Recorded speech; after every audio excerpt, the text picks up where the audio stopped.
A mudança que é possível na vida asterisco asterisco asterisco a mudança que é possível na vida tipografia da parceria Antônio Maria Pereira Rua Augusta 44, 46 e 48 Lisboa Editor, Oderend Stoughton a mudança que é possível na vida a locução do eminente escritor escocês Henry Drummond traduzido da 12.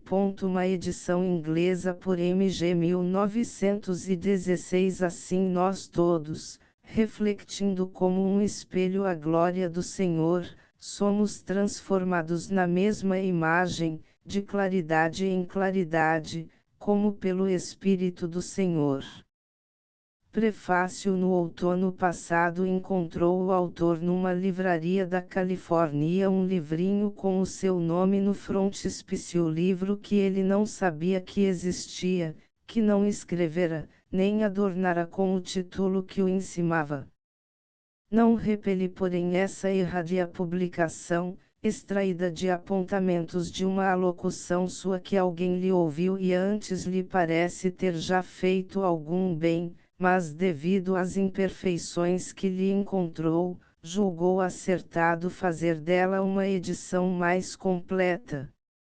O tema, como os outros que o precedem nesta série de alocuções, representa somente um aspecto do vasto assunto, aquele que é aplicável ao homem. O claro-escuro é, naturalmente, adequado a esta concepção. E pedimos a benévola atenção do leitor para se manter dentro destes limites, a fim de não estranhar o ficarem no escuro alguns pontos que a teologia, sempre, e por direita razão, nos ensinou a fazer sobresair.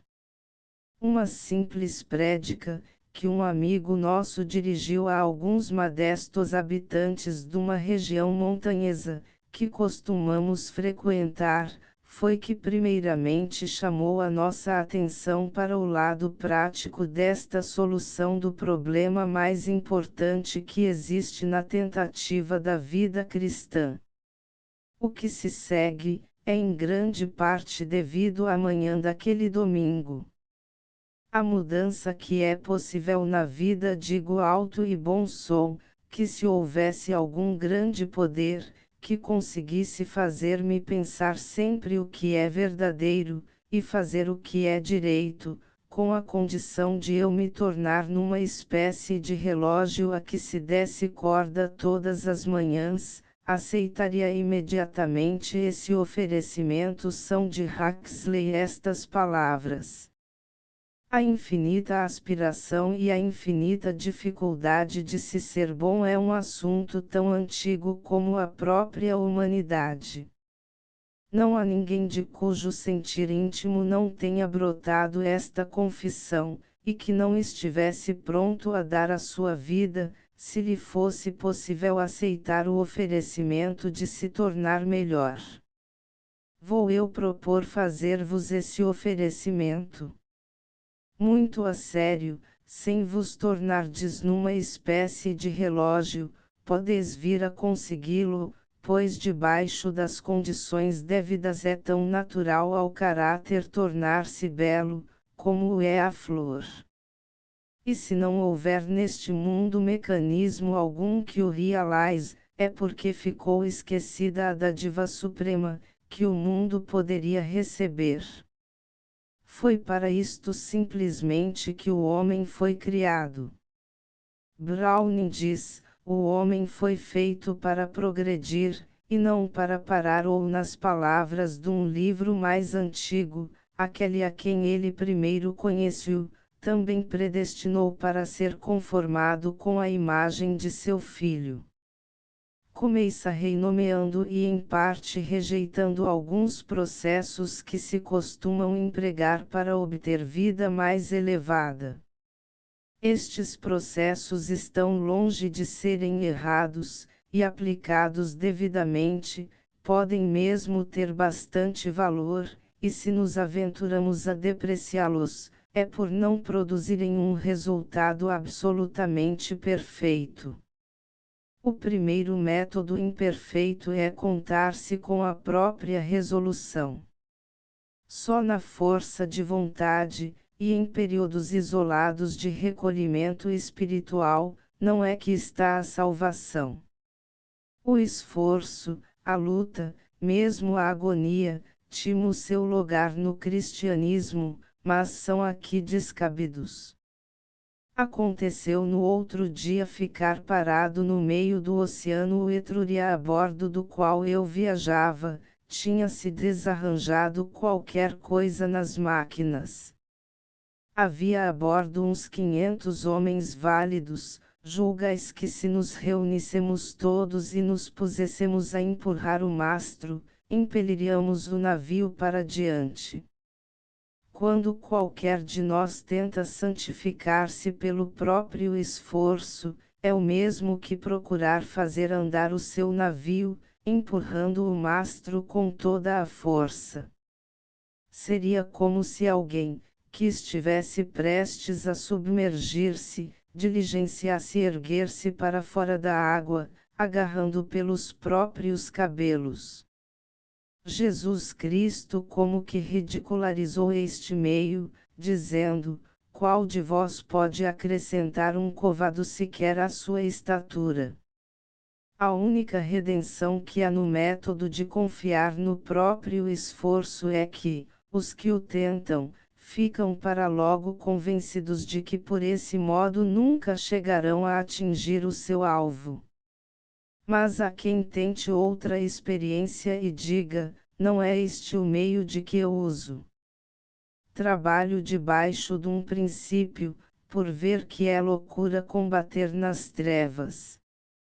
O meu plano não é desperdiçar a energia em tentativas de acaso, mas tão somente concentrá-la na destruição de um único pecado. Tomando cada pecado por sua vez, e destruindo-o com tenacidade, espero chegar por fim a extirpá-los a todos.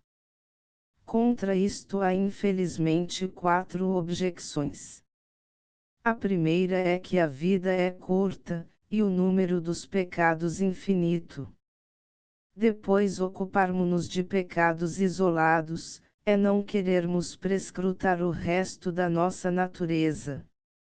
Em terceiro lugar, o combate com um único pecado não afeta a raiz e a origem do mal, pois se for obstruído apenas um dos canais do pecado, aponta-nos a experiência uma inundação que sai certa por outro lado. A conversão parcial é que sai sempre acompanhada de um certo escoamento moral, porque a energia acumulada acaba por rebentar, e este último estado da alma pode ser pior do que o primeiro. E depois a religião não consiste em fazer deter este ou aquele pecado, o caráter perfeito nunca poderá ser obtido por meio de cortes. Há também quem proclame: se assim é, não tentarei aniquilar os pecados um por um, praticarei exatamente o contrário, copiarei as virtudes uma por uma. A dificuldade deste método consiste em ele poder tornar-se mecânico, distinguir-se sempre uma gravura de uma pintura, uma flor artificial de uma flor natural. Copiar as virtudes uma por uma é aproximadamente o mesmo que arrancar os vícios um por um, e o resultado é que sai sempre um caráter agitado e incongruente. Definiu alguém a pessoa vaidosa e ensoberbecida por uma criatura que está nutrida demais para o seu tamanho. Encontram-se às vezes cristãos desta ordem por um lado nutridos demais, e por o outro, miseravelmente definhados e enfraquecidos. Por exemplo, o resultado de se copiar humildade e associá-la a uma vida de teor acentuadamente mundano, é simplesmente ridículo. Um exaltado advogado da temperança é muitas vezes a mais ínfima das criaturas, brilhando unicamente por essa virtude e esquecendo-se totalmente de que a sua temperança o torna pior e não melhor do que os outros. Isto são exemplos de belas virtudes, deturpadas por as associarem a vis companheiros. O caráter é uma unidade, e todas as virtudes tinham de caminhar juntas para poderem formar o homem perfeito. E não obstante é este método de santificação verdadeiro no fim a que aspira, no que é deficiente é na maneira de o executar. Há ainda um quarto método, que nem mesmo seria preciso nomear, pois é uma variante dos outros já mencionados. É aquele de que se serve o adolescente, e a sua pureza de intenção faz-nos considerar queissai como uma profanação o ir tocar-lhe. É manter um livro de apontamentos para todos os dias da semana, com uma lista de virtudes, deixando entre elas espaço para se fazerem quaisquer observações. Provido de muitas regras austeras, em guisa de prefácio, conserva-se o livrinho em lugar secreto, e de tempos a tempos, ao declinar do dia, vem a alma comparecer perante ele, como perante um tribunal secreto.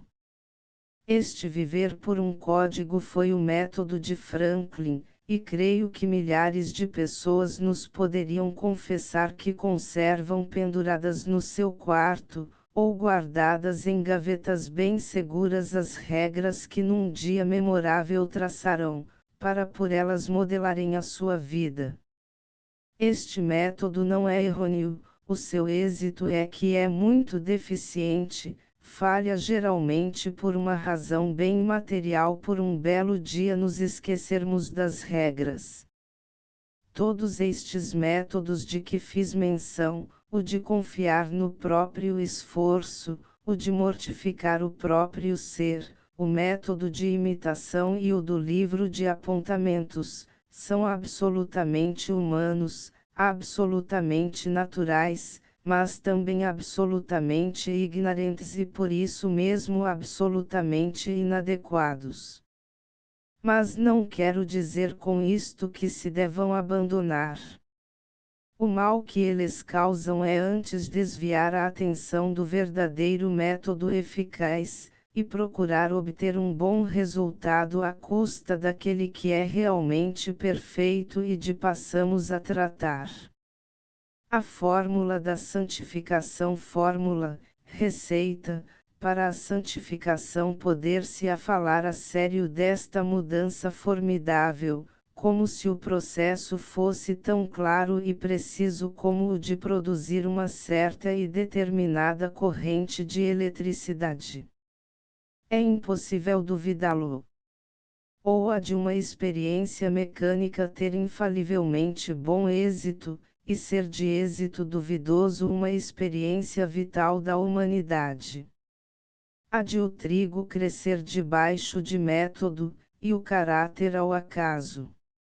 Se não pudermos calcular com segurança que as forças da religião hão de fazer a sua obra, é que a religião é um capricho, e se não pudermos exprimir por meio de palavras a lei destas forças, então não é o cristianismo a religião do mundo, mas sim o seu enigma.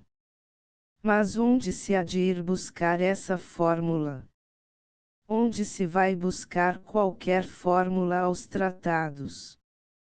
Se nos voltarmos para os tratados do cristianismo, acharemos para este problema uma fórmula tão clara e precisa, como as que se aplicam às ciências mecânicas, e podemos ter a certeza de que, se esta regra for seguida corajosamente, dará o resultado de um caráter perfeito, exatamente como qualquer resultado, que for garantido pelas leis da natureza.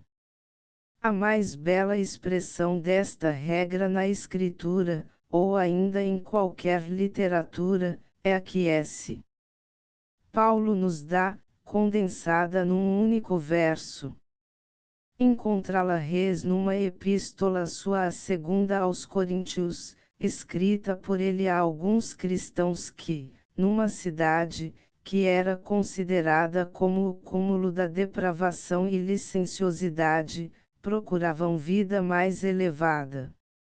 Esta, nós todos, com a face descoberta, refletindo como um espelho a glória do Senhor, somos transformados na mesma imagem, de claridade em claridade, como pelo Espírito do Senhor. Observai logo no começo o desmoronamento de todos os nossos esforços prévios pelo emprego dos simples passivos. Somos transformados. Somos transformados, não somos nós que nos transformamos, nem há ninguém que se possa transformar a si mesmo. Por todo o Novo Testamento achareis que sempre que são descritas estas transformações morais e espirituais estão os verbos na passiva. Devemos observar que há nisto um alcance profundo, mas apesar disso não punhamos violentamente de parte estas palavras, como se a passividade negasse todo o esforço humano, ou não quisesse admitir-lhes que são compreensíveis. O que aqui diz respeito à alma, não é mais do que aquilo que em toda a parte se exige para o corpo. Em fisiologia estão na passiva os verbos que descrevem os processos do crescimento, porque o crescimento não é voluntário, tem lugar, sucede, está fixo à matéria. Dá-se o mesmo aqui. Temos de ser gerados de novo, não podemos gerar-nos a nós mesmos. Não sejais conformados com este mundo, mas sede transformados. Somos sujeitos a uma influência que nos transforma, não somos nós que nos transformamos. É tão certo haver uma coisa fora do termômetro, que produz a mudança no termômetro, como haver alguma coisa fora da alma do homem que produz a mudança que nele se opera. É fora de dúvida que ele tem de ser suscetível a essa mudança e que tem de a acompanhar, mas é igualmente certo, que nem as suas faculdades, nem a sua vontade, a podem produzir. Evidente como isto deveria parecer, talvez que para muitos seja uma revelação inesperada. A mudança, que nos temos esforçado por alcançar, não a podemos produzir continuando a procurá-la, tem de nos ser imposta por mãos superiores às nossas. Assim como o ramo se ergue, como o botão se entreabre, como o fruto se avermelha sob as influências do ar que de fora os bafeja, assim o homem se ergue à mais elevada estatura pelas pressões invisíveis que lhe vêm do exterior.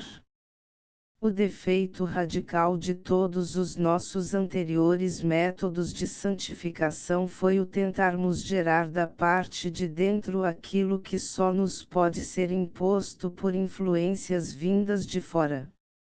Segundo a primeira lei do movimento, cada corpo continua no seu estado de repouso ou de movimento em linha recta, excepto quando é compelido por forças determinantes a mudar esse estado. Esta é também a primeira lei do cristianismo: cada caráter humano fica como é, ou continua na direção em que está indo, até que é compelido por forças determinantes a mudar esse estado. O nosso erro tem sido colocarmos-nos no lugar dessas forças. Ao barro, e ao oleiro, o que nós temos procurado é que o barro seja moldado pelo próprio barro. Donde vêm então essas pressões, e onde está esse oleiro? A resposta da fórmula é: somos mudados refletindo como um espelho a glória do Senhor. Mas não é muito claro. O que é a glória do Senhor? E como pode o homem mortal refleti-la, como pode esse acto como uma força determinante amoldá-lo a uma forma mais elevada? A palavra glória é a palavra que tem de suportar o peso de manter essas forças determinantes é estranha em linguagem comum, e o nosso primeiro dever será procurar em linguagem figurada uma que lhe seja equivalente. Traz-nos primeiro à lembrança um resplandecer, um irradiar, um deslumbrar, uma como que auréola que os antigos mestres gostavam de pintar em volta das cabeças dos seus étiomos. Mas isso é pintura, símbolo visível de uma coisa invisível. Qual é a coisa invisível? É de todas as coisas invisíveis, a mais radiante, a mais formosa, a mais divina é o caráter. Na terra, no céu, não há nada tão grande, tão glorioso. Tem muitas significações, em ética porém só pode ter uma: a glória é nem mais nem menos do que o caráter. A terra está cheia da glória do Senhor porque está cheia do seu caráter. A beleza do Senhor é o caráter. A efulgência da sua glória é o caráter. A glória do unigênito é o caráter cheio de graça e de verdade. E quando Deus disse ao seu povo o seu nome, deu-lhe simplesmente o seu caráter, que era ele próprio, e o Senhor proclamou o nome do Senhor, o Senhor Deus, cheio de misericórdia e de graça, pacientíssimo e abundantíssimo em bondade e verdade. Não é pois a glória uma coisa intangível, espectral, transcendente? Se o fosse, como poderia esse Paulo pedir aos homens que a reflectissem? Despojada do seu enfaixamento físico, é beleza, beleza moral e espiritual, beleza infinitamente real, infinitamente exaltada, infinitamente próxima, e infinitamente comunicável. Depois desta explicação, lede de novo em parafrase as palavras de S. Paulo: nós todos, refletindo como um espelho o caráter de Cristo, somos transformados na mesma imagem, de caráter em caráter, isto é, de um pobre caráter, para outro melhor, desse melhor, para outro melhor ainda, e desse outro, para outro ainda mais completo, até que lentamente acabamos por atingir a imagem perfeita. Aqui a solução do problema da santificação fica concentrada numa única frase: reflecti o caráter de Cristo, e tornar-vos reis semelhantes a Cristo. Todos os homens são como espelhos, é esta a primeira lei sobre que se baseia esta fórmula. Uma das mais apropriadas descrições do ser humano é, que ele é como um espelho. Ao sentarmos-nos à noite à nossa mesa, o mundo em que cada um de nós viveu e se moveu durante o dia, foi focado para o nosso aposento. O que nós vimos ao olharmos uns para os outros, não foi esses outros, mas o mundo deles. Houve uma combinação de espelhos.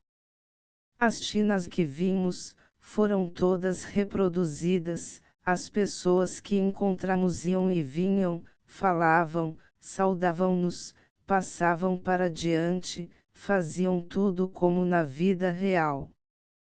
Quando falávamos, estávamos a olhar para o nosso próprio espelho, e a descrever o que por ele ia passando. Quando escutávamos, não estávamos a ouvir, mas a ver, a olhar para o espelho do nosso semelhante.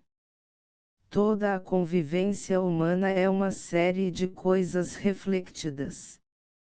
Por exemplo, encontro um estranho numa carruagem de caminho de ferro. A acentuação da sua primeira palavra diz-me logo que é inglês e que vem de Yorkshire, sem o saber, refletiu o lugar em que nasceu, quem foram os seus pais, e a longa história da sua raça. Mesmo fisiologicamente é um espelho. Depois de trocarmos algumas palavras, fico sabendo que é político, e a ligeira inflexão com que pronuncia o nome do jornal The Times revela-me o seu partido. Nalgumas observações que faz logo a seguir, vejo refletirem-se um sem número de coisas por que ele tem passado. Os livros que tem lido, as pessoas com quem tem convivido, as influências que o tinham dominado e feito dele o homem que é, tudo isso foi registrado por uma pena que nada deixa passar, e cuja escrita não pode ser apagada. O que eu leio nele, está ele entretanto a ler em mim, e antes de terminada a nossa viagem poderíamos reciprocamente escrever metade da história de cada um de nós. Ou que nos agrade ou não, a verdade é que vivemos em casas de vidro, o espírito, a memória e a alma, são simplesmente vastas câmaras forradas de espelhos, e desta milagrosa combinação e faculdade é que depende a capacidade de as almas mortais refletirem o caráter do Senhor. Mas ainda não fica por aqui. Se todos estes variados reflexos da nossa chamada vida interna se patenteiam assim ao mundo, quão íntima será a escrita, quão completa a anotação há dentro da própria alma. Porque as influências que encontramos, não são apenas por um momento mantidas na superfície polida do espelho e arremessadas de novo para o espaço, não. Cada uma delas é retida onde primeiro caiu, e guardada na alma para sempre. Esta lei da assimilação é a segunda e de todas a mais solene verdade que serve de base à fórmula da santificação, a verdade que os homens não são apenas espelhos, mas que, longe de serem simples reflectores das coisas fugitivas que veem, transferem para a sua própria substância íntima e mantêm permanentemente as coisas que refletem. Ninguém sabe como a alma as pode manter, ninguém sabe como o milagre é feito, nem a fenômeno da natureza, processo de química, ou capítulo de necromancia que nos possam sequer ajudar a compreender esta assombrosa operação. Porque, atentai bem, o passado não está somente focado na alma do homem, ficou lá.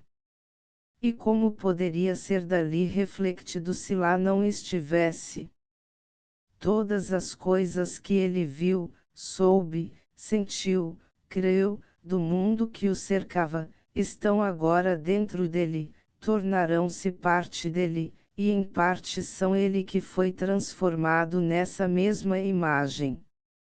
Embora o queira negar, embora isso o penalize, tem de admitir que todas essas coisas lá ficaram, não aderindo a ele, mas transfundindo-se nele, que por si, não pode nem alterá-las, nem repeli-las, pois não estão na sua memória, estão nele.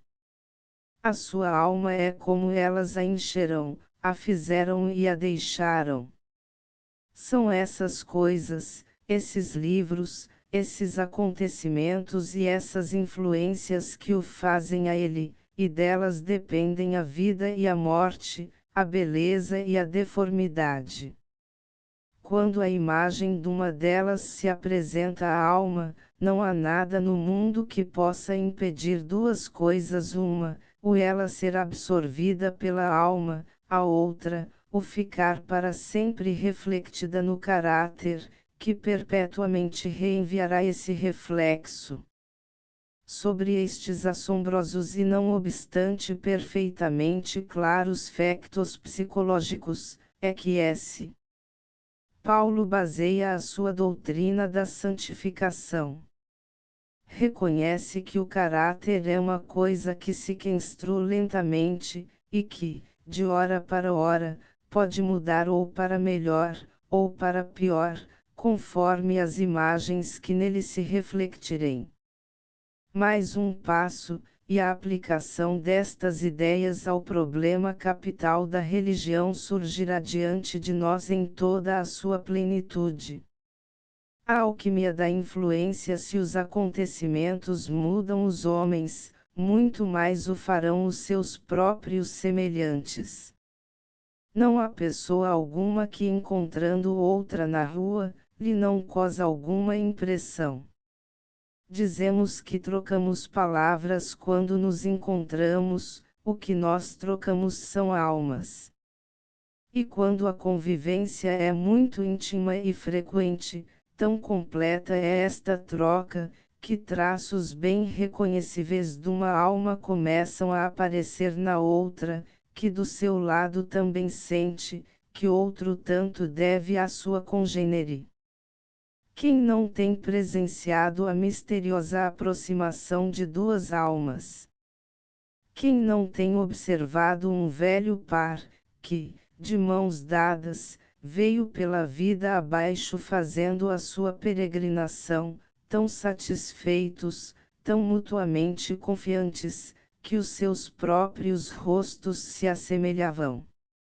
Não eram duas almas, mas uma alma composita. A qualquer dos dois que se falasse, ter-se-ia empregado as mesmas palavras, qualquer dos dois que respondesse, diria aproximadamente o mesmo.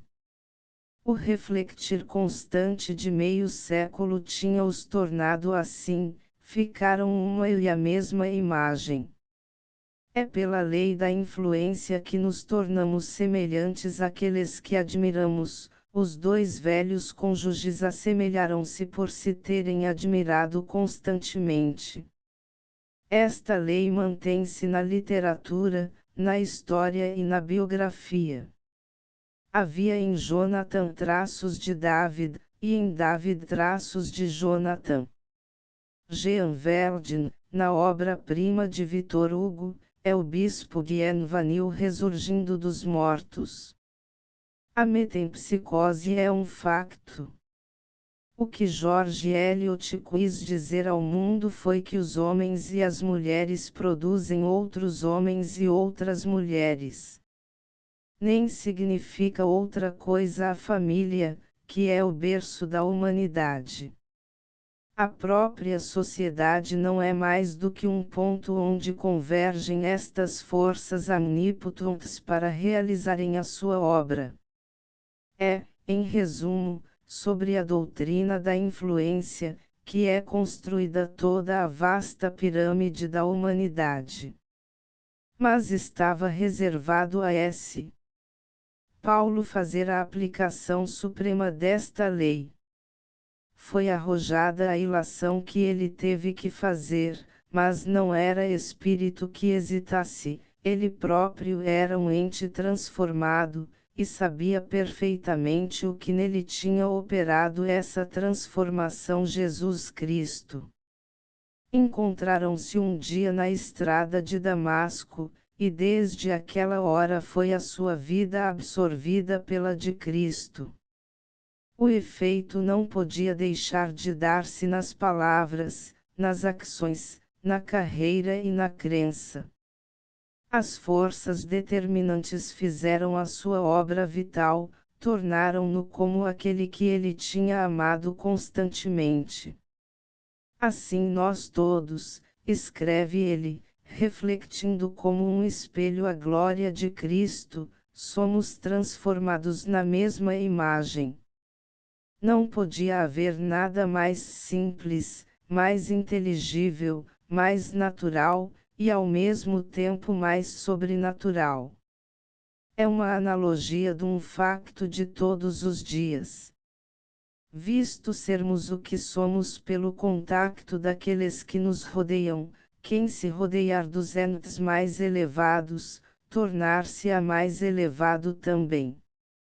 Há homens e mulheres em cuja companhia nos sentimos melhor do que noutra qualquer, e enquanto estamos junto desses entes, nem temos pensamentos baixos, nem dizemos coisas mesquinhas, só a sua presença nos eleva, nos purifica, nos santifica.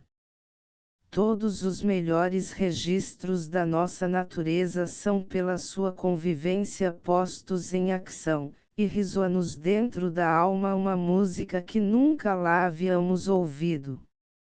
Suponde que essa influência se prolongaria um mês, um ano, a vida inteira, o que se não tornaria a vida então?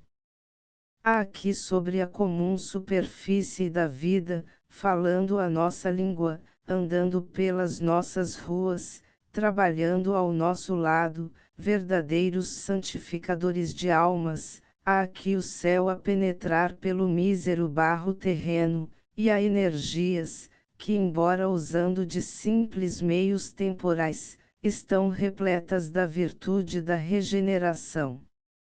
Se o viver com criaturas humanas, que só possuem diluída no milionésimo grau a virtude do Altíssimo nos pode elevar e purificar, que limites poderão ser postos à influência de Cristo?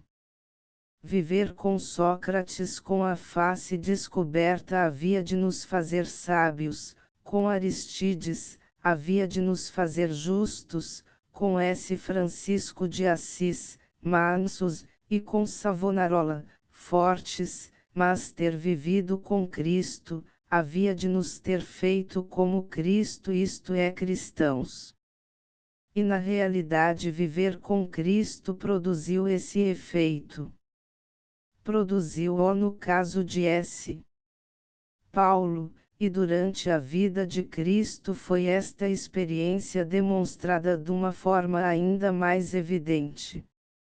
Alguns homens rudes, sem amenidade alguma de espírito, foram admitidos no círculo íntimo dos seus amigos.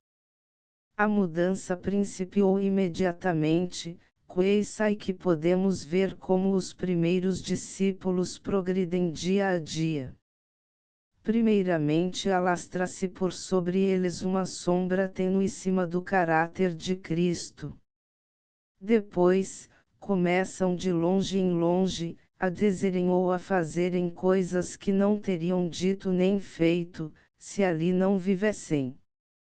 Vai se tornando neles cada vez mais profundo o encanto da vida de Cristo.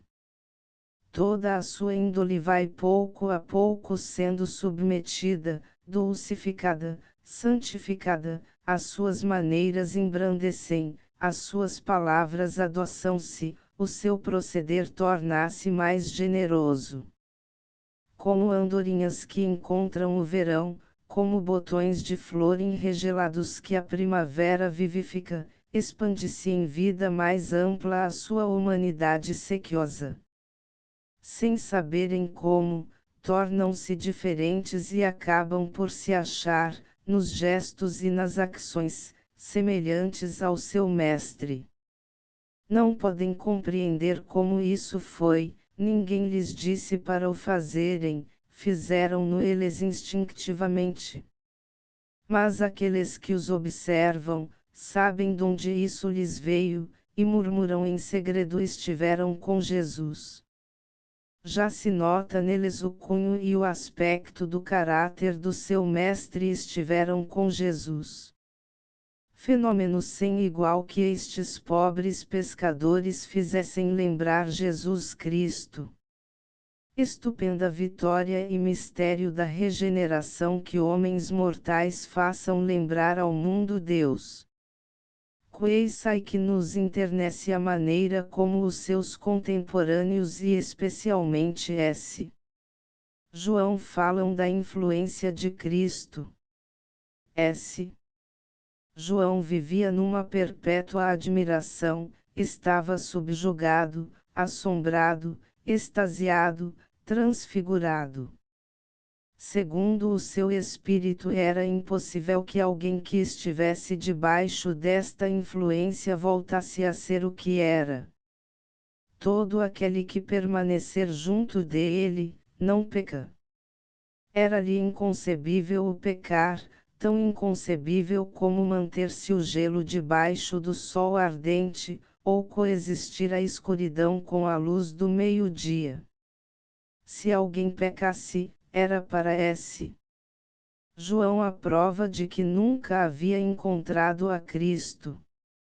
Todo aquele que pecar não o vai ou nem o conheceu. Na presença de Cristo o pecado intimidava-se, secavam-se-lhe as raízes, desapareciam para sempre o seu domínio e vitória. Mas estes eram contemporâneos de Cristo, era-lhes fácil serem influenciados por ele, pois estavam todos os dias e todo o dia juntos. Porém nós, como é que havemos de refletir aquilo que nunca vimos?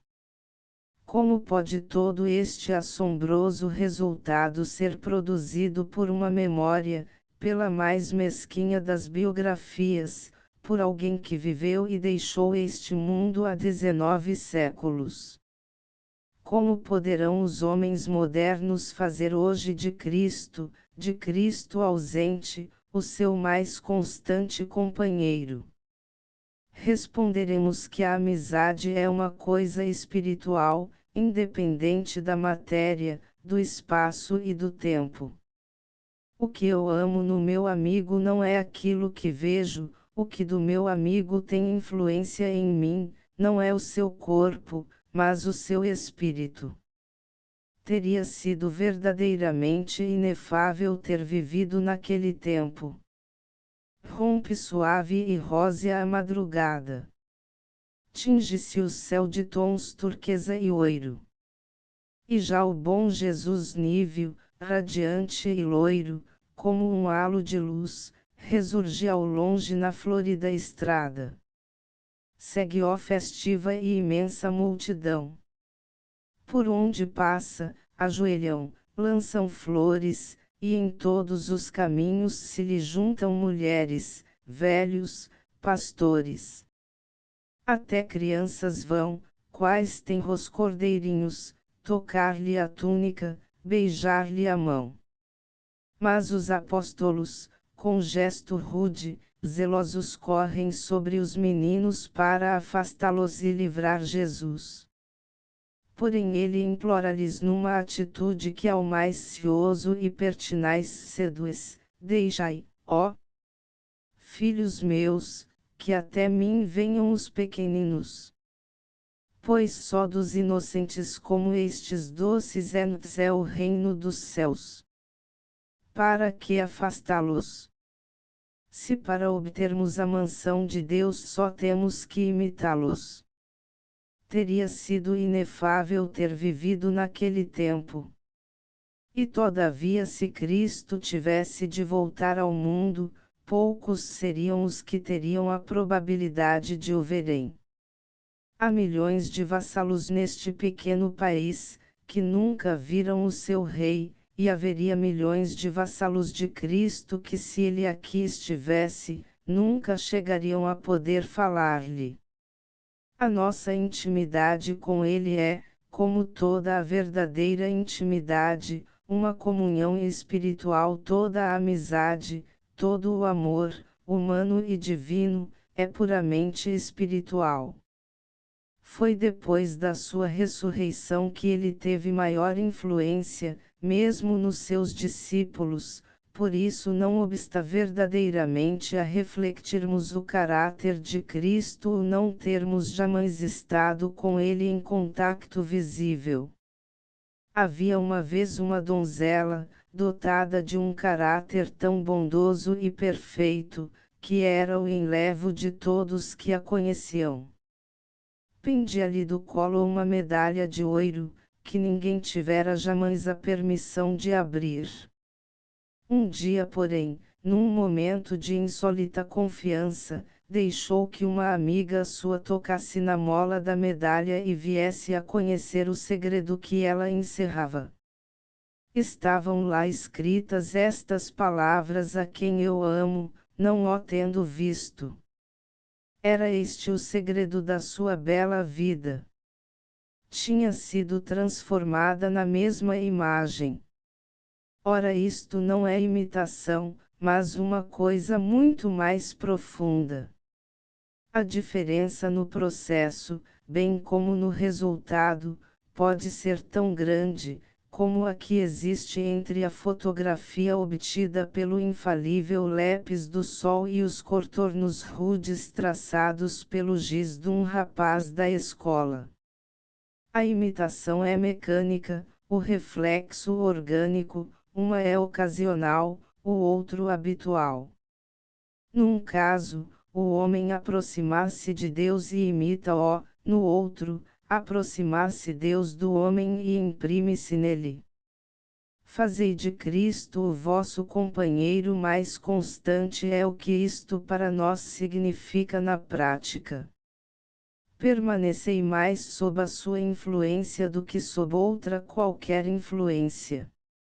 10 minutos passados todos os dias na sua companhia, 2 mesmo, se forem face a face e com o coração aberto, tornar-vos-ão diferente o dia inteiro.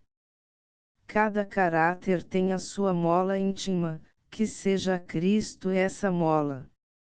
Cada ação tem uma nota tônica, que seja Cristo essa nota. Recebestes hoje uma certa carta, e imediatamente vos pusestes a escrever a resposta, que coeça incendiou o papel, amontoastes nela os adjetivos mais cruéis que sabieis, e enviastes essa carta, sem receio da obra desoladora que ela ia executar. Fizeste-lo, porque a vossa vida estava posta em clave errada. Tinhais começado o dia com o espelho colocado em má posição. Amanhã, quando surgir o dia, voltai para ele o vosso espelho, e todo o vosso aspecto mudará, até mesmo para o vosso inimigo.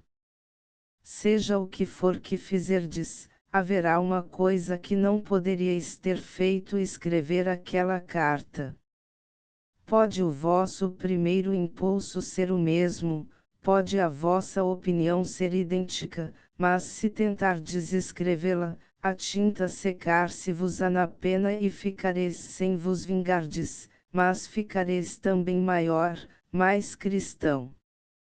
Durante todo o dia prestarão as vossas ações, mesmo nas suas mais ínfimas minudências, homenagem àquela visão da manhã. Ontem, pensastes principalmente em vós; hoje, se encontrardes pobres, dar-lhes res de comer. Os que forem desamparados, os que estiverem tristes, os que iam sucumbir à tentação, reunir-se-ão em volta de vós, e a todos acarinhareis. Onde estava toda esta gente ontem? Onde estão hoje? Mas não os vieis, é a luz reflexa que se vê em os desgraçados. A vossa alma não está hoje no lugar habitual, estão visíveis as coisas que se não veem. Há algumas horas que estais vivendo a vida eterna, pois a vida eterna, a vida da fé, é simplesmente a vida considerada mais elevadamente. A fé não é mais do que uma atitude, um espelho posto no lugar devido.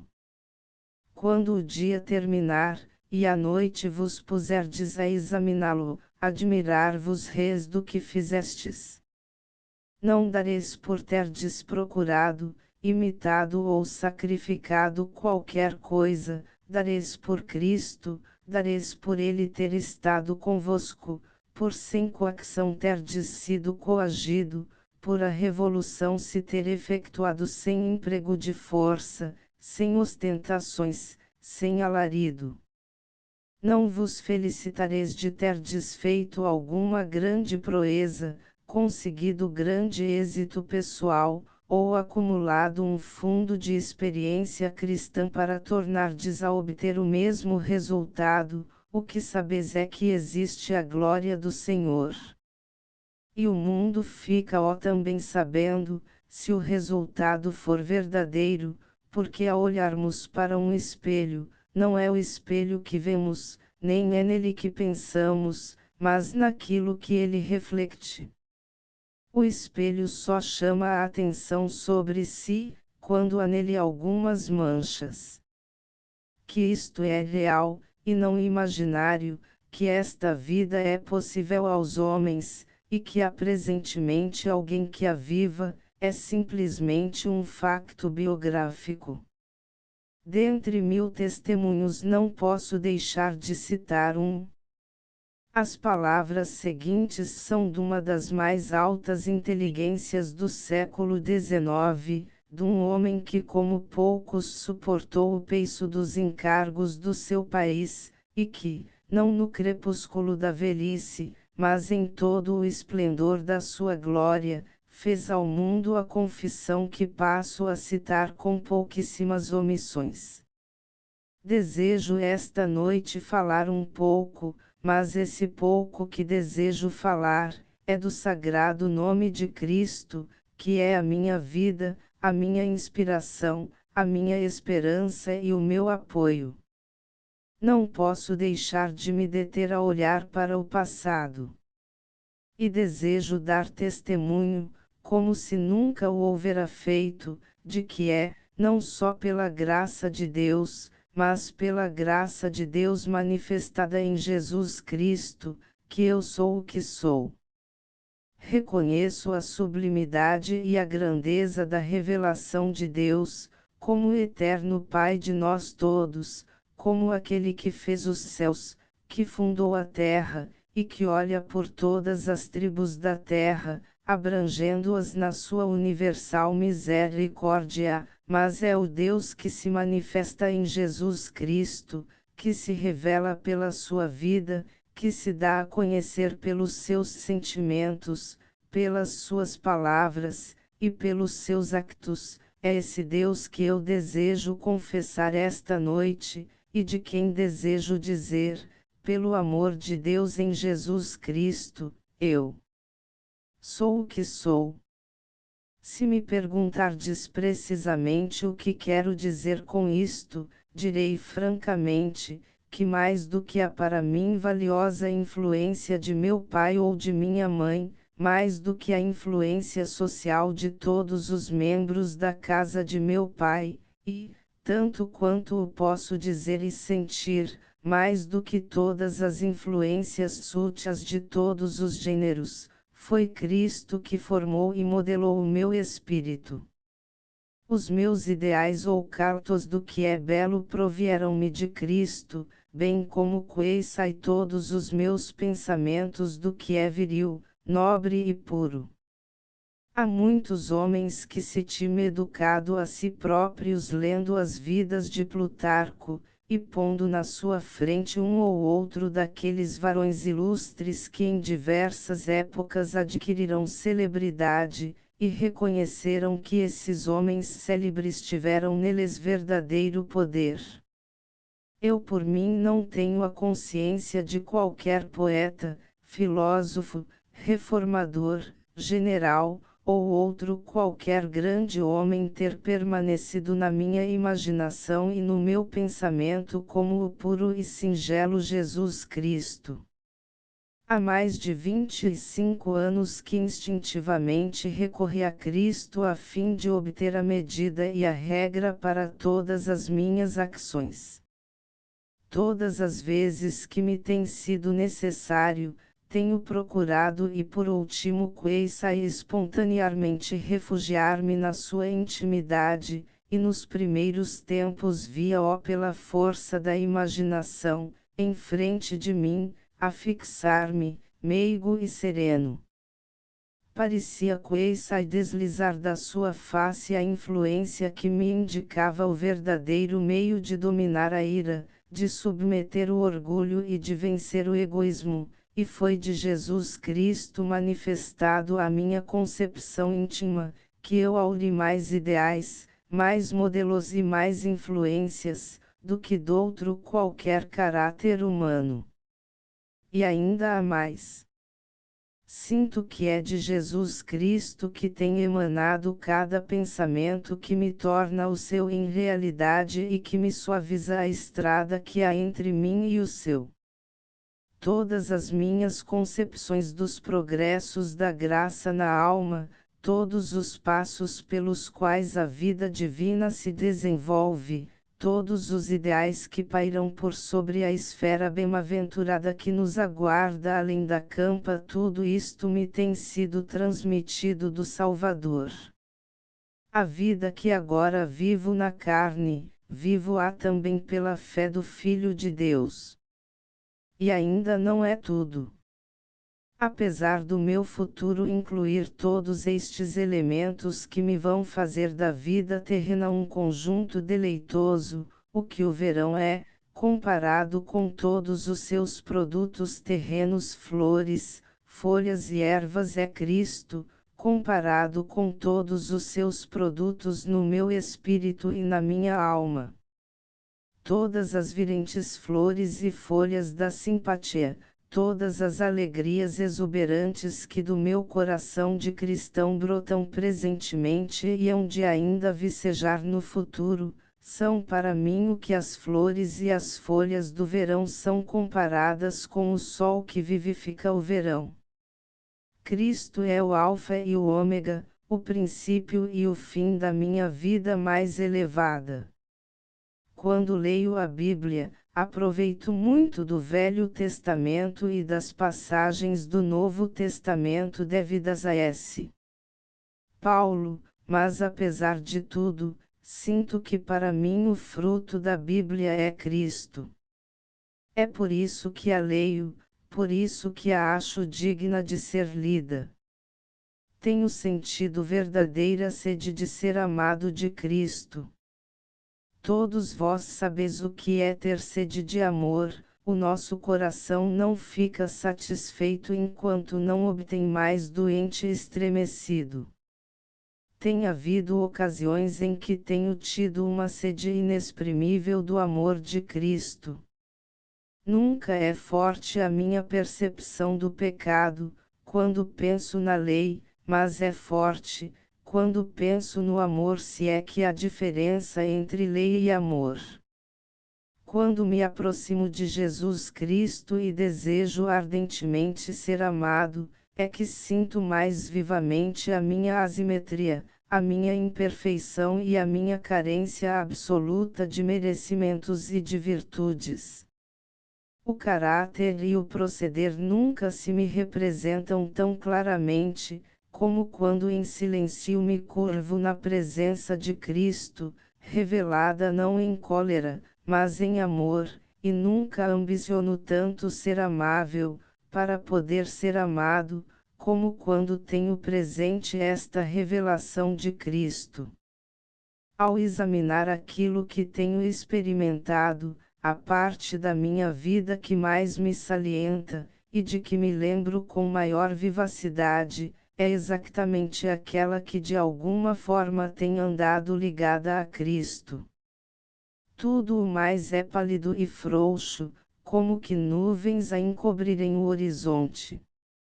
Doutrinas, sistemas, medidas, métodos, como quer que se chame a necessária parte mecânica e externa da adoração, a parte que os sentidos reconhecem, tudo parece ter emurchecido e caído, como caíam as folhas quando o verão findou, mas a parte que me ligou poderosamente a Cristo, essa permanecerá.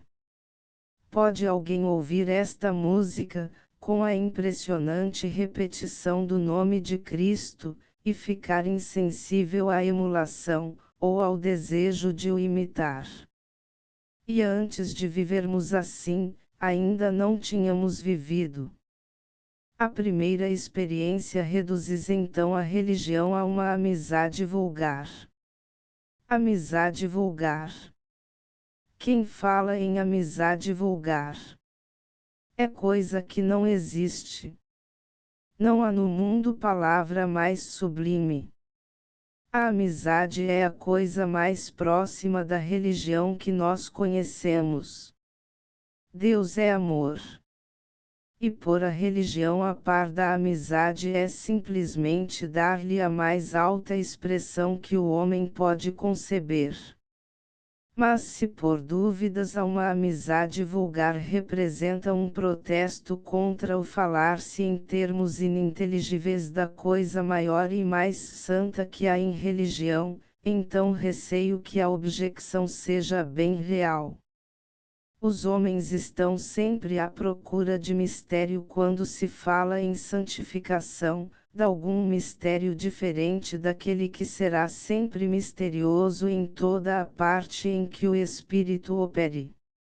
Imaginam que há de haver algum segredo, alguma experiência oculta que só os iniciados conhecem, e milhares de pessoas vão todos os domingos à igreja, na esperança de resolverem esse mistério. Em reuniões de fiéis e em conferências religiosas julgaram muitas vezes estarem prestes a atingi-lo, mas depois nada mais lhes foi revelado. Ao meditarem sobre livros religiosos, quantas vezes não teriam estado à beira desse mistério, se acaso tivessem lido mais um parágrafo?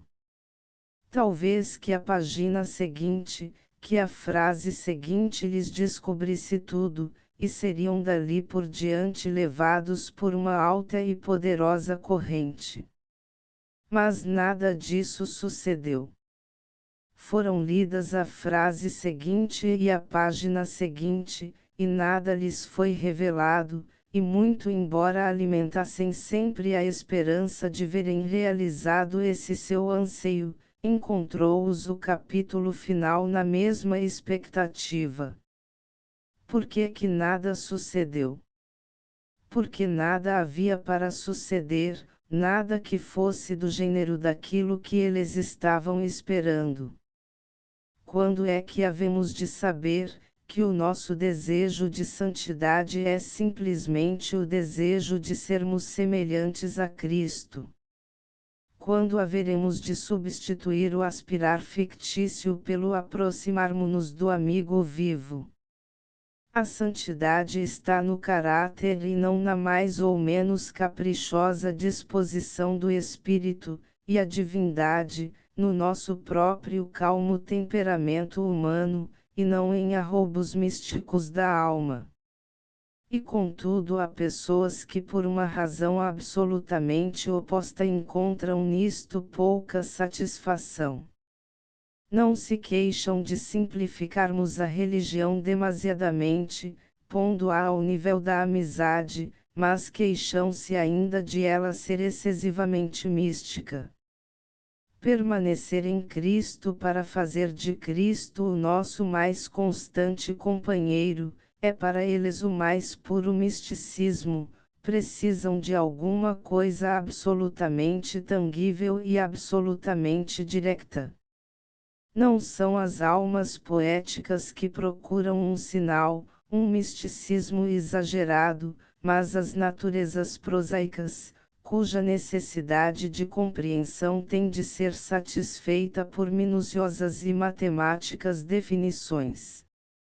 Talvez porém que não seja possível reduzir este problema a elementos muito mais positivos.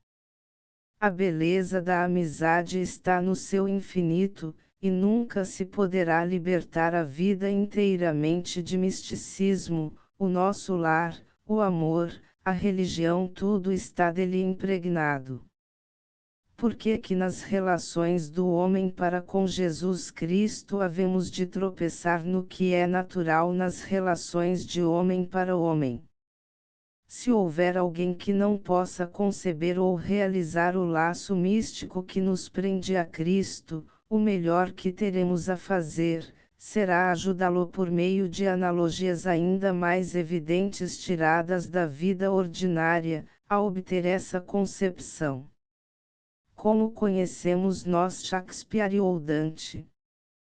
Comunicando com as suas palavras e com os seus pensamentos. Há muitas pessoas que conhecem Dante melhor do que conhecem os seus próprios pais, têm neles maior influência, por o sentirem mais próximo como presença espiritual, e por como força espiritual o realizarem melhor.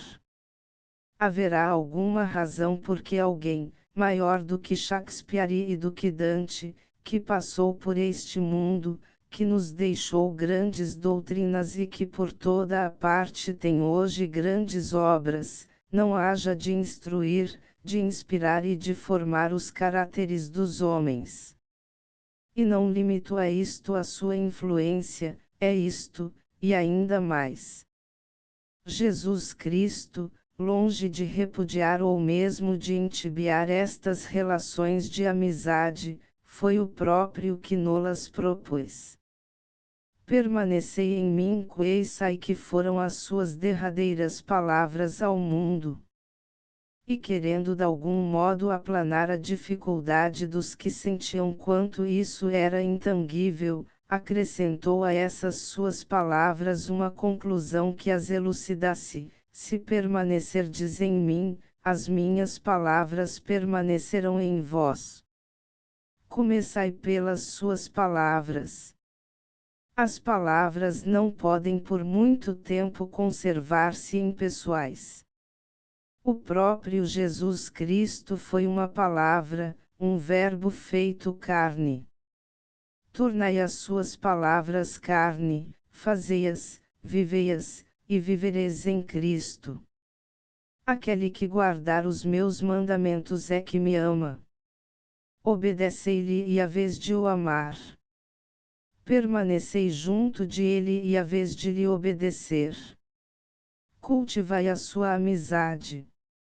Vivei segundo Cristo, no seu espírito, assim como na sua presença, e será difícil pensar que mais havereis de fazer.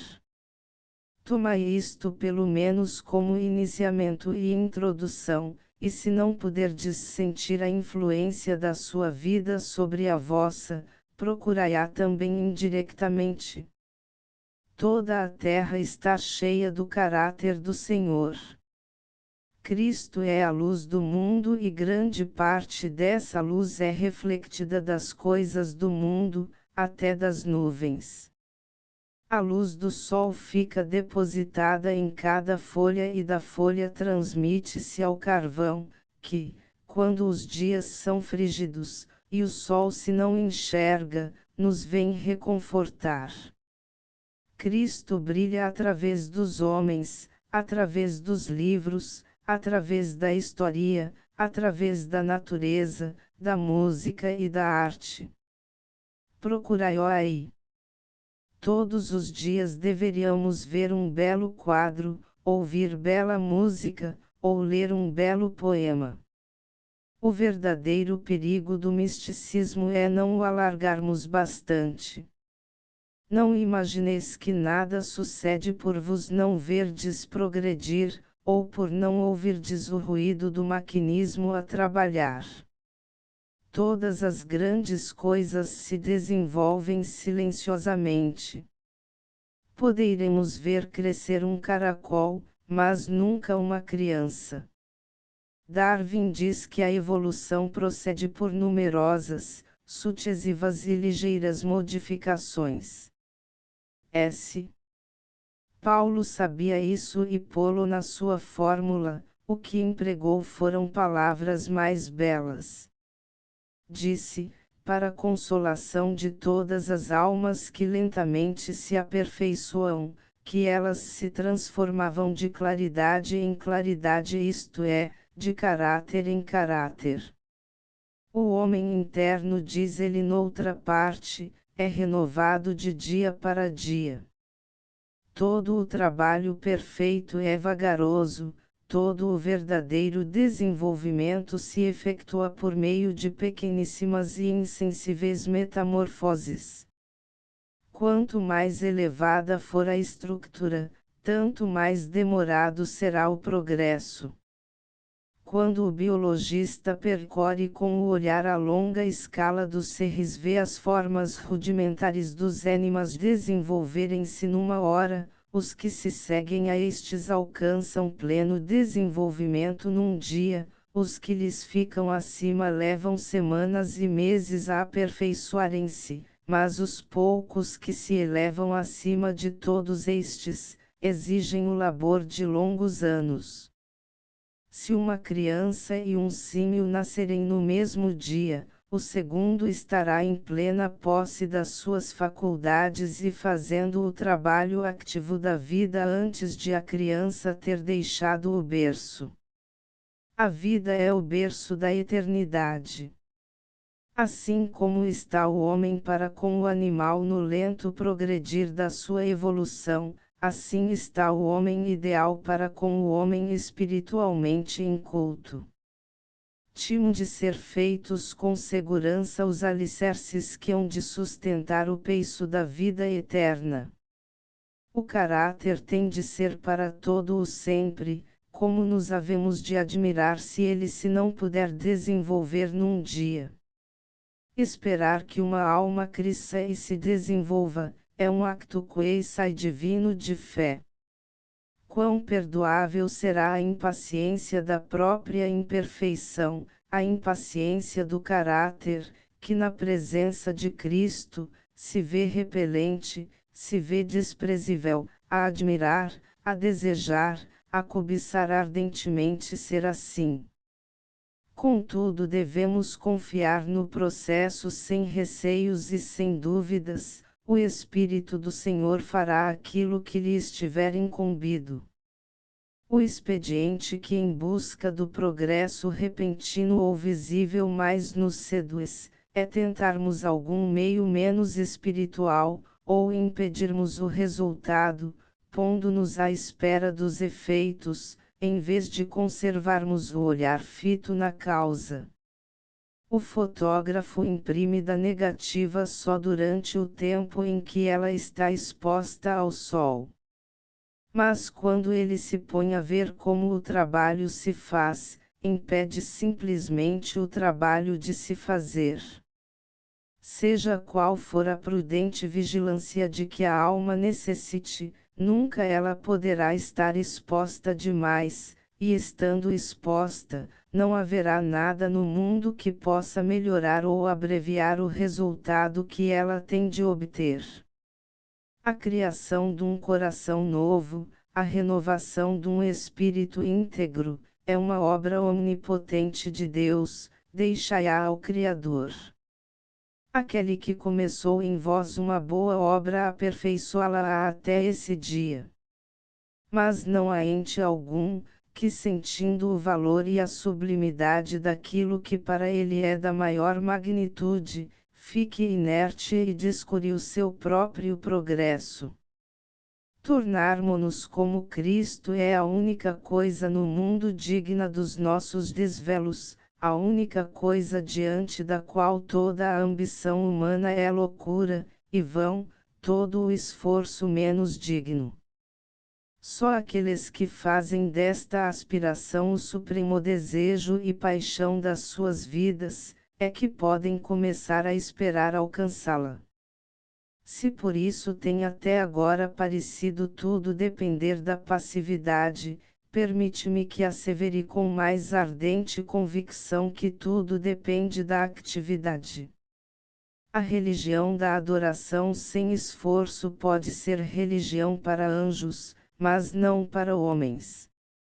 Não é a contemplar mas a agir, que há a verdadeira esperança, não é em êxtases, mas na realidade, que existe a verdadeira vida, não é no reino dos ideais, mas entre as coisas tangíveis, que está a santificação do homem.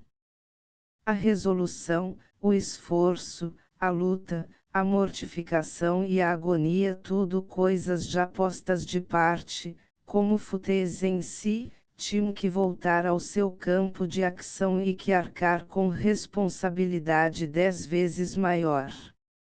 De que estão elas encarregadas? Nem mais nem menos do que de fazer mover a grande inércia da alma, que elas tinham de colocar e manter onde as forças espirituais hão de vir influenciá-la.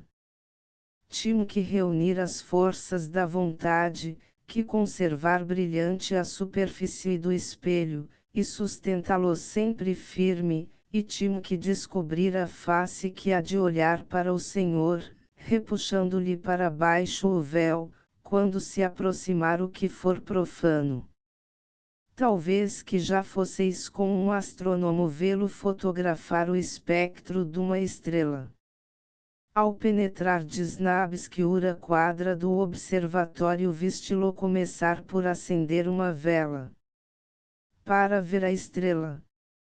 Não, para ver o instrumento que vai dispor, para por ele ver a estrela. Era a estrela que ia tirar a fotografia, mas era também o astrônomo, que por muito tempo levou a trabalhar na escuridão, aparafusando tubos, lustrando lentes, e dispondo reflectors, e que só depois de grande trabalho conseguiu que o instrumento perfeitamente focado começasse a funcionar. Então apagou a luz, e deixou a estrela a fazer na chapa o seu trabalho, sozinha. A tarefa diária do cristão é fazer com que também o seu instrumento funcione. Conseguido isso, pode apagar a sua vela. Todas as evidências do cristianismo que o levaram até ali, todo o auxílio da fé, todos os actos da adoração, todas as forças poderosas da Igreja, toda a oração e meditação, toda a cooperação da vontade, tudo processos de menor valor, atividades da força da vela, podem nessa hora suprema ser postas de parte, mas lembrai-vos de que é só por uma hora. Bem avisado andará aquele, que mais depressa acender a sua vela, ou aquele, que nem mesmo a deixar apagar. Amanhã, daqui a um instante, pode ele, pobre alma obscurecida, maculada, precisar dela outra vez para melhor focar a imagem, para tirar qualquer argueiro que haja na lente, para lustrar o espelho que o hálito do mundo possa ter embaciado. Não é por causa da estrela que carecemos de fazer qualquer modificação, pois ela é sempre um grande ponto fixo neste universo incerto, mas o mundo move-se, cada dia, cada hora exige outro movimento, outra adaptação para a alma. O telescópio no observatório vai pelo cronômetro seguindo a estrela. O cronômetro da nossa alma é a vontade. Por isso, enquanto a alma em passividade reflete a imagem de Cristo, a vontade em intensa atividade mantém o espelho firme para que qualquer movimento do mundo o não arraste para além da linha da visão. Seguir Cristo é manter a alma tão firme que já se deu desconto ao movimento da terra, e esta propositada contra a ação dos movimentos do mundo, este conservar o espelho bem em frente daquilo que ele reflete, este segurar todas as faculdades através de tempestades, terremotos, fogo e espada, é a estupenda colaboração da vontade. É tudo obra de Cristo. É tudo obra do homem. Em prática são ambas, e em teoria também. Mas o homem sensato dirá na prática, de mim é que depende. Há num museu de belas artes em Paris uma estátua célebre. Foi a última obra de um grande gênio, que como muitos outros gênios era pobríssimo e vivia numa humilde mansarda, que lhe servia de casa de trabalho e de quarto de dormir. Quando a estátua estava concluída, caiu uma noite sobre Paris uma grande geada. No quarto mísero e frio jazia acordado no seu leito o pobre escultor, a pensar na argila ainda úmida da sua estátua, a pensar que a água iria gelar-lhe nos poros, e destruir numa hora o sonho de toda a sua vida. Então o ancião ergueu-se, e tirando as roupas do próprio leito foi com elas devotamente envolver a sua obra. De manhã, quando os vizinhos lhe entraram no quarto, o escultor estava morto. Mas a estátua vivia. A imagem de Cristo que se está formando dentro de nós é o supremo encargo da nossa vida, que esse encargo se anteponha a todos os outros projetos nossos. Enquanto essa imagem não estiver perfeita, não haverá obra humana que esteja terminada, religião que esteja glorificada, fim da vida que esteja preenchido. Já começou essa tarefa infinita. Quando, como, havemos de ser diferentes? O tempo não muda os homens. A morte também não. Mas Cristo muda-os. Tornai-vos então semelhantes a Cristo. Fim índice PAG Prefácio 7 A mudança que é possível na vida 9 A fórmula da santificação 17 A alquimia da influência 30 A primeira experiência 51 End of the Project Gutenberg e-book A mudança que é possível na vida update de editions will replace the previous one the old editions will be renamed. Creating the works from print editions not protected by US copyright law means that no one owns the United States copyright in these works, so the foundation, and you, can copy and distribute it in the United States without permission and without paying copyright royalties. Special rules set forth in the general terms of use part of this license, apply to copying and distributing Project Gutenberg trademark electronic works to protect the Project Gutenberg trademark concept and trademark.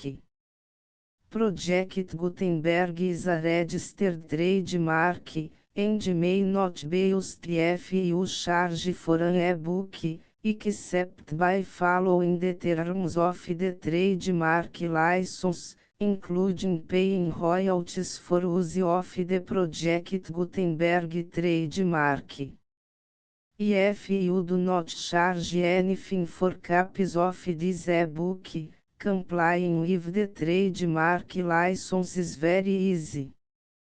You may use this e-book for nearly any purpose such as creation of derivative works, reports, performances and research.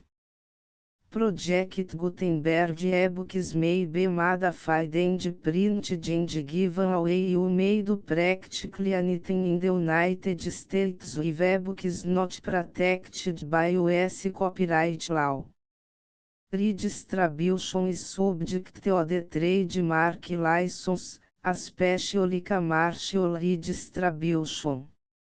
Start, full license. The full Project Gutenberg license please read this before you distribute or use this work to protect the Project Gutenberg trademark mission of promoting the free distribution of electronic works, by use or distributing this work, or any other work associated in any way with the phrase Project Gutenberg. You agree to comply with all the terms of the full Project Gutenberg trademark license available with this file or online at www.gutenberg.org/license.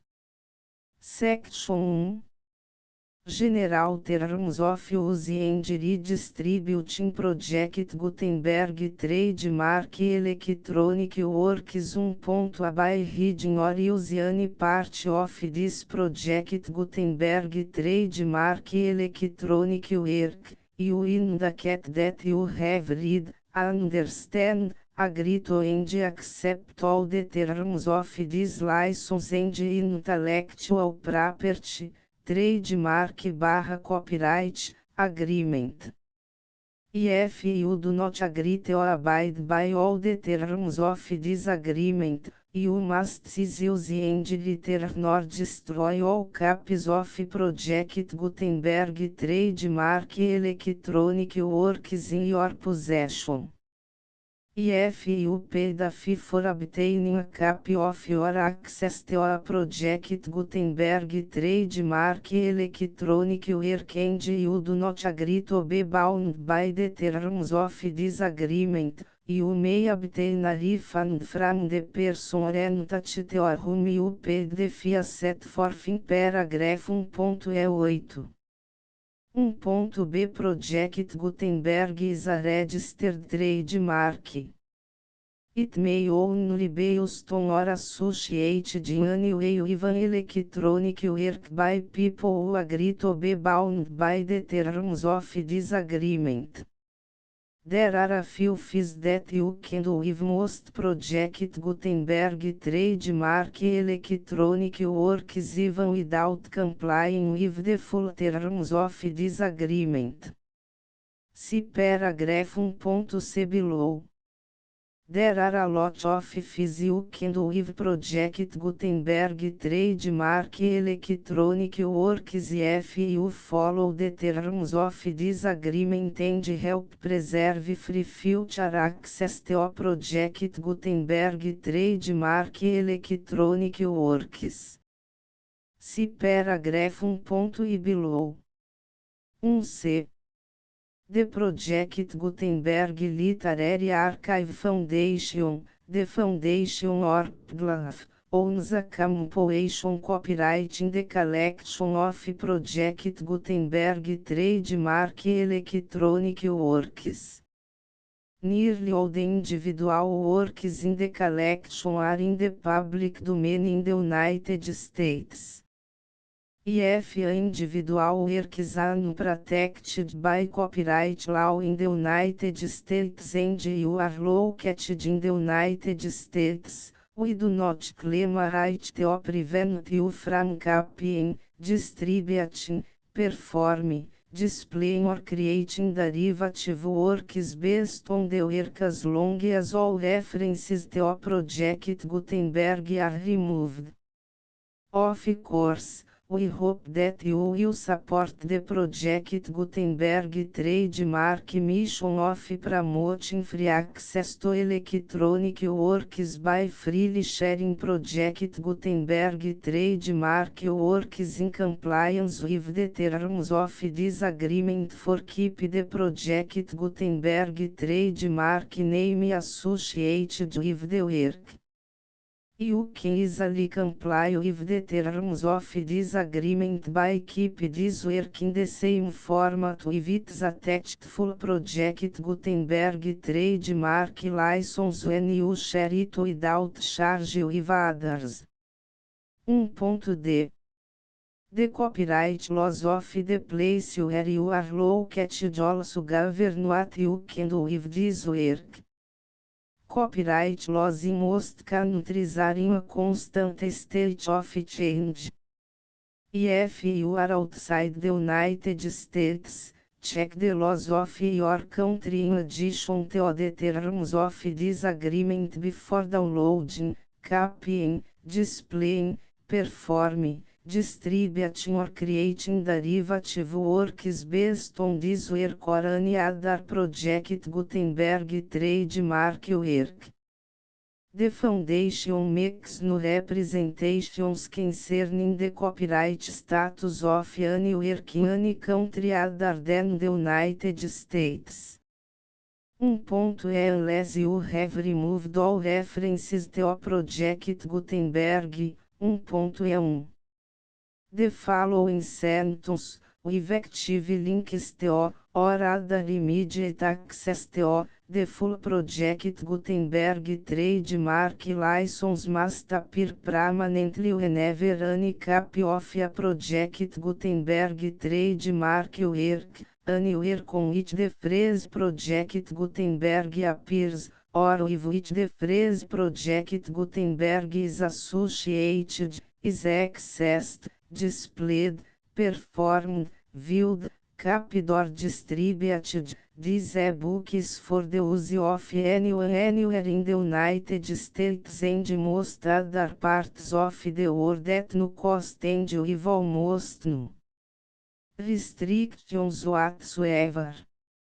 You may copy it, give it away or reuse it under the terms of the Project Gutenberg license included with this ebook or online at www.gutenberg.org. If you are not located in the United States, you will have to check the laws of the country where you are located before use this ebook. 1.E2 IF Individual Project Gutenberg Trademark Electronic Works derived from texts not protected by US copyright law, does not contain a notice indicating that it is posted with permission of the copyright holder. The work can be copied and distributed to anyone in the United States without paying any fees or charges. If you are redistributing or providing access to a work with the phrase Project Gutenberg associated with or appearing on the work, you must comply either with the requirements of paragraphs 1.E1 through 1.E7 or obtain permission for the use of the work and the Project Gutenberg trademark as set forth in paragraphs 1.E8 or 1.E9. 1.E3 IF Individual Project Gutenberg Trademark Electronic Works posted with the permission of the copyright holder, your use and distribution must comply with both paragraphs 1.E1 through 1.E7 and any additional terms imposed by the copyright holder. Additional terms will be linked to the Project Gutenberg trademark license for all works posted with the permission of the copyright holder found at the beginning of this work. 1.E4 Do not unrecord, touch or remove the full Project Gutenberg trademark license terms from this work, or any files containing a part of this work or any other work associated with Project Gutenberg trademark. 1.E5 Do not copy, display, perform, distribute or redistribute this electronic work, or any part of this electronic work, without permanently displaying the sentence set forth in paragraph 1.E1 effective links or immediate access to the full terms of the Project Gutenberg trademark license. 1.E6 You may convert to and distribute this work in any binary, compressed, marked up, non-proprietary or proprietary form, including any word processing or hypertext form. However, if you provide access to or distribute copies of a Project Gutenberg trademark work in a format other than plain vanilla ASCII or other format used in the official version posted on the official Project Gutenberg trademark website, www.gutenberg.org fecha parênteses you must, at no additional cost, for expense to the user, provide a copy, a means of exporting a copy, or a means of obtaining a copy upon request, of the work in its original plain vanilla ASCII or other form. Any alternate format must include the full Project Gutenberg trademark license as specified in paragraph 1.E1. 1.E7 Do not charge a fee for access to, viewing, displaying, performing, copying or distributing any project Gutenberg trademark works unless you comply with paragraph 1.E8 or 1.E9. 1.E8. You may charge a reasonable fee for copies of your providing access to or distributing project Gutenberg trademark electronic works provided that item you pay a royalty fee of 20% of the gross profits you derive from the use of project Gutenberg trademark works. Calculate use the method you already use to calculate your applicable taxes. The fees owed to the owner of the project Gutenberg trademark, but he has agreed to donate royalties under this paragraph to the project Gutenberg Literary Archive Foundation. Royalty payments must be paid within 60 days following each date on which you prepare, or are legally required to prepare, your periodic tax returns. Royalty payments should be clearly marked as such and sent to the project Gutenberg Literary Archive Foundation at the address specified in Section 4, Information about donations to the project Gutenberg Literary Archive Foundation. Item you provide a full refund of any money paid by a user who notifies you in writing, or by email, within 30 days of receipt that S/he does not agree to the terms of the full project Gutenberg trademark license. You must require such a user to return or destroy all copies of the works possessed in a physical media and discontinue all use of and all access to other copies of project Gutenberg trademark works. Item you provide, in accordance with paragraph 1.F3, a full refund of any money paid for a work or a replacement copy, if a defect in the electronic work is discovered and reported to you within 90 days of receipt of the work. Item you comply with all other terms of this agreement for free distribution of project Gutenberg trademark works. 1.E9. If you wish to charge a fee or distribute a project Gutenberg trademark electronic work or group of works on different terms than are set forth in this agreement, you must obtain permission in writing from the project Gutenberg Literary Archive Foundation, the manager of the project Gutenberg trademark. Contact the foundation as set forth in section 3 below. 1.F1.F1 Project Gutenberg volunteers and employees expend considerable effort to identify, do copyright research on, transcribe and proofread works not protected by U.S. copyright law in creating the project Gutenberg trademark collection.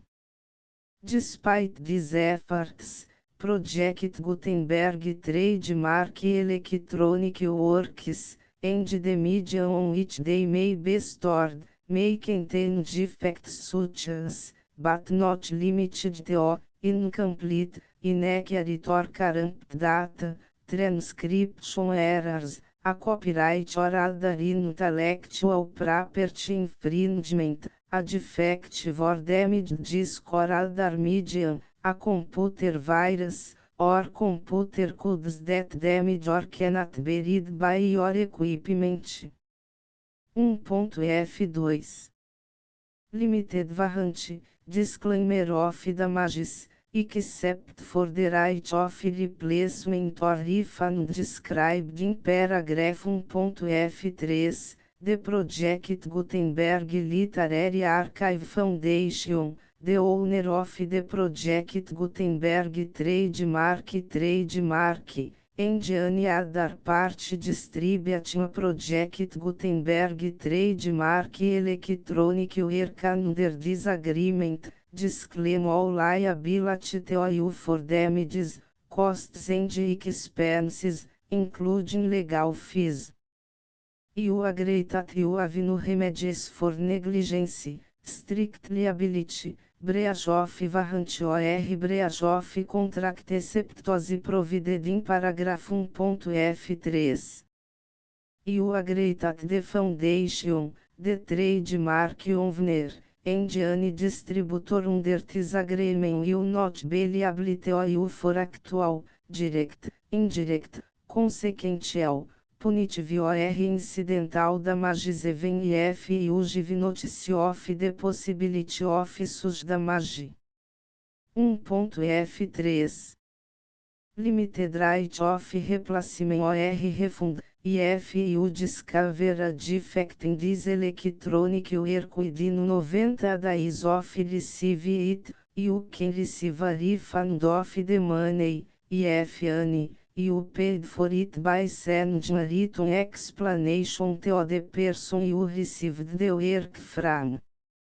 If you received the work on a physical medium, you must return the medium with your written explanation.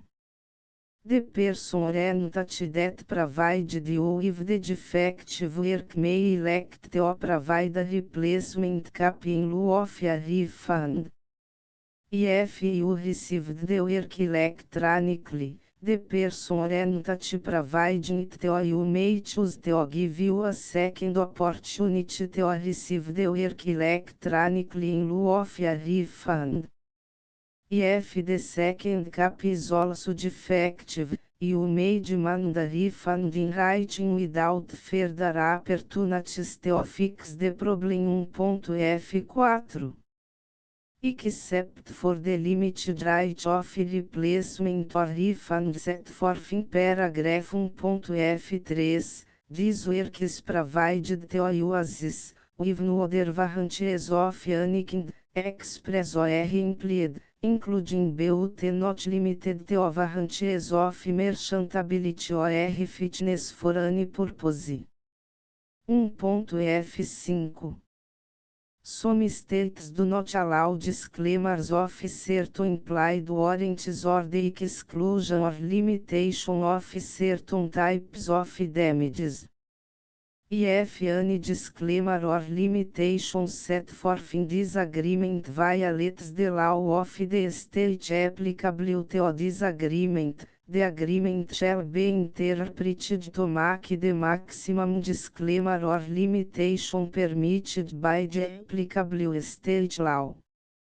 The invalidity or unenforceability of any provision of this agreement shall not void the remaining provisions. 1.f6.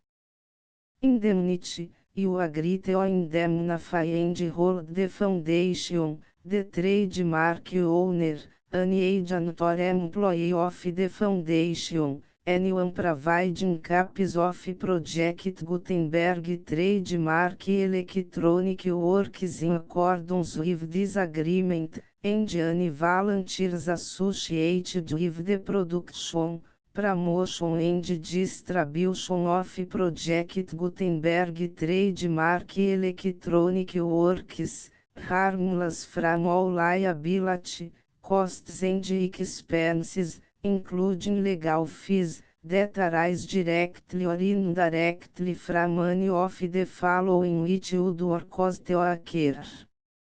A. Distribution of this or any Project Gutenberg trademark work.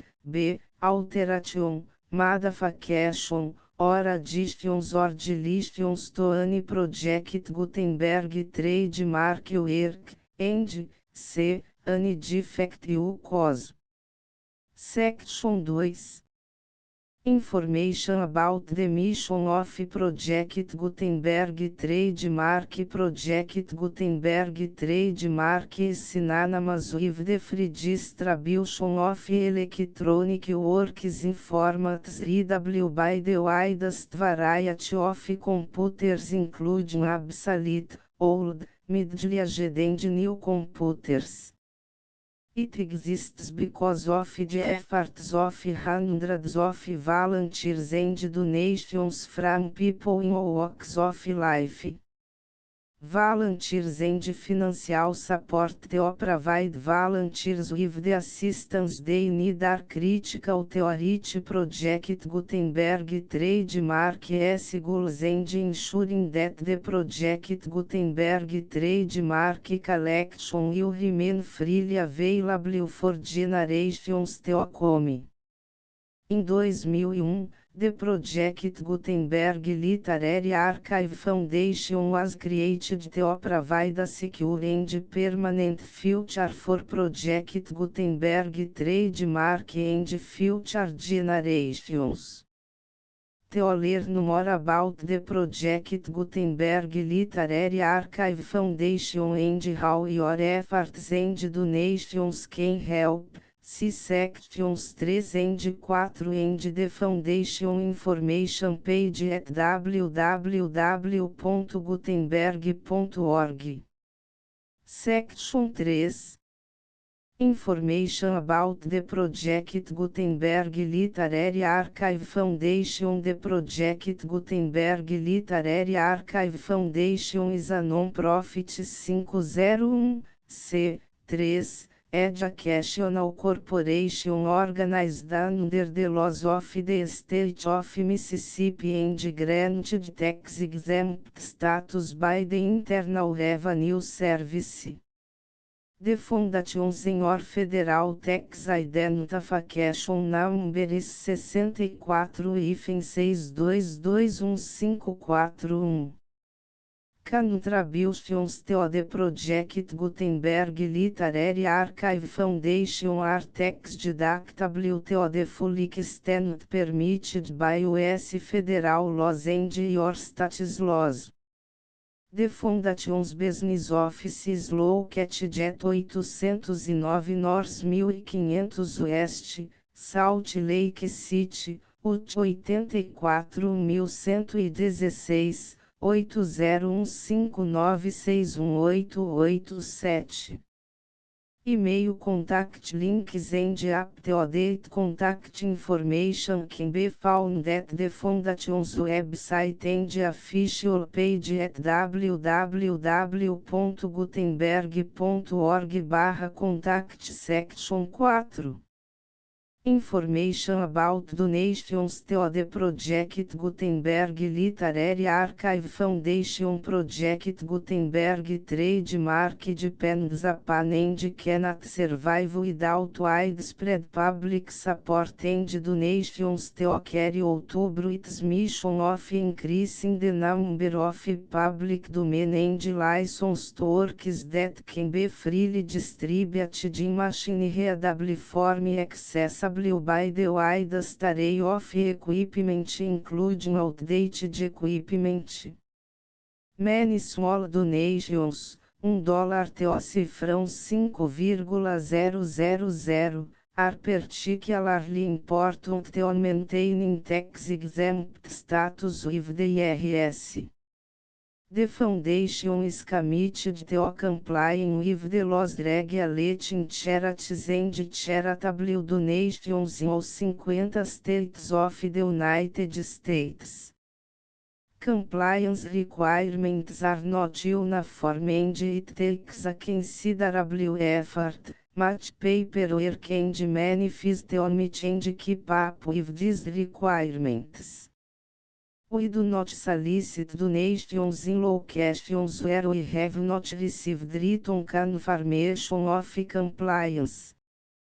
To send donations or determine the status of compliance for any particular state, visit www.gutenberg.org/donate. While we can attend do not solicit contributions from states where we have not met the solicitation requirements, we know of no prohibition against accepting unsolicited donations from donors in such states who approach us with offers to donate. International donations are gratefully accepted, but we cannot make any statements concerning tax treatment of donations received from outside the United States. US Los Alones One Power Small Staff. Please check the Project Gutenberg web pages for current donation methods and addresses. Donations are accepted in a number of other ways including checks, online payments and credit card donations. To donate, please visit www.gutenberg.org/donate. Section 5. General Information about Project Gutenberg Trademark Electronic Works. Professor Michael S. Hart was the originator of the Project Gutenberg Trademark concept of a library of electronic works that could be freely shared with anyone. For 40 years, reproduced and distributed Project Gutenberg trademark ebooks with only a loose network of volunteer support. Project Gutenberg trademark ebooks are often created from several printed editions, all of which are confirmed as not protected by copyright in the US unless a copyright notice is included. Thus, we do not necessarily keep ebooks in compliance with any particular paper edition. Most people start at our website, which has the main page search facility, www.gutenberg.org. This website includes information about Project Gutenberg trademark, including how to make donations to the Project Gutenberg Literary Archive Foundation, how to help produce our new ebooks, and how to subscribe to our email newsletter to hear about new ebooks.